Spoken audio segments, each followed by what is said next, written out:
రాజధాని రైతులకు మూలధన పన్ను మినహాయింపుపై కాలపరిమితి లేకుండా ఒకసారి అమ్మే వరకు అమలు చేయాలన్న విజ్ఞప్తిపై కేంద్ర ఆర్థిక మంత్రి అరుణ్ జైట్లీ సానుకూలంగా స్పందించారు. పరిశీలిస్తానని హామీ ఇచ్చారు. ఆంధ్రప్రదేశ్కు ఇచ్చిన అన్ని వాగ్దానాలను కేంద్రం తప్పక నెరవేరుస్తోందని భరోసా ఇచ్చారు. బడ్జెట్లో మూలధన పన్ను మినహాయింపు కల్పించినందుకు ప్రధాని మోదీ, కేంద్ర మంత్రులు అరుణ్ జైట్లీ, వెంకయ్యనాయుడిని అమరావతి రైతులు సత్కరించారు. అమరావతి నిర్మాణానికి భూములు ఇచ్చిన రైతులకు ఇటు రాష్ట్రం, అటు కేంద్రం పూర్తిగా అండగా నిలబడుతున్నాయి. మూలధన పన్ను మినహాయింపుపై ఇచ్చిన హామీని కేంద్రం నిలబెట్టుకున్నందుకు కృతజ్ఞత ప్రకటించేందుకు ఢిల్లీ వెళ్లిన అమరావతి రైతులు అరుణ్ జైట్లీని కలిసి కృతజ్ఞతలు తెలిపారు. కేంద్ర మంత్రి సుజనా చౌదరి నివాసంలో అరుణ్ జైట్లీకి శాలువా కప్పి ధన్యవాదాలు చెప్పారు. తమ సంతోషానికి సూచనగా Arun జైట్లీతో cake కోయించారు.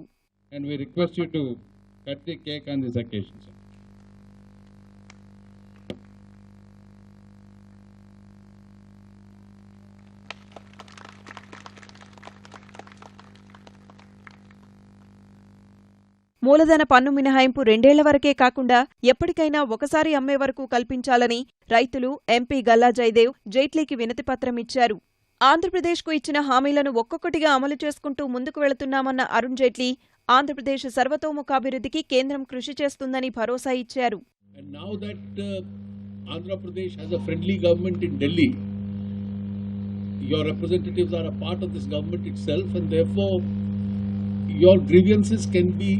more easily addressed. I think that the whole relationship, that the feeling of unfairness which came into the minds of the people, our object is to reverse that so that Andhra Pradesh is a state, and all that we have done is that we have gone into a straight line, that what was both politically and legally correct is what we have done, and I am glad a number of people will benefit. Jaydev has given this new letter, and so as your organization will certainly I'll have it examined. Thank you. Andhra Pradesh కష్టాలను అర్థం చేసుకుని నిరంతరం సాయం అందించేందుకు అరుణ్ జైట్లీ ప్రయత్నిస్తున్నారని కేంద్ర మంత్రి Sujana Chowdary, MP Galla Jayadev కృతజ్ఞత తెలిపారు. రైతులకు ఏ విధంగా సహాయం చేయాలి అనేది ఎన్డీఏ గవర్నమెంట్ నరేంద్ర మోడీ గారి నేతృత్వంలో, చంద్రబాబు నాయుడు గారి అక్కడ ఆంధ్రప్రదేశ్లో అన్ని విధాలా చేస్తూ ఉన్నాం. మన ఫైనాన్స్ మినిస్టర్ గారు అనేక విధాలుగా అల్లవేళలా ఆయన ఆంధ్రప్రదేశ్కి అనేక విధాలుగా ఆయన సహాయం చేస్తూనే ఉన్నారు.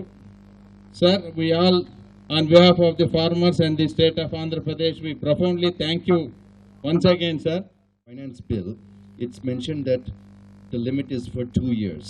From the data, from appeal to you, sir, is that it takes much longer than that for the city. It's a greenfield city coming up from agriculture fields that need to be built.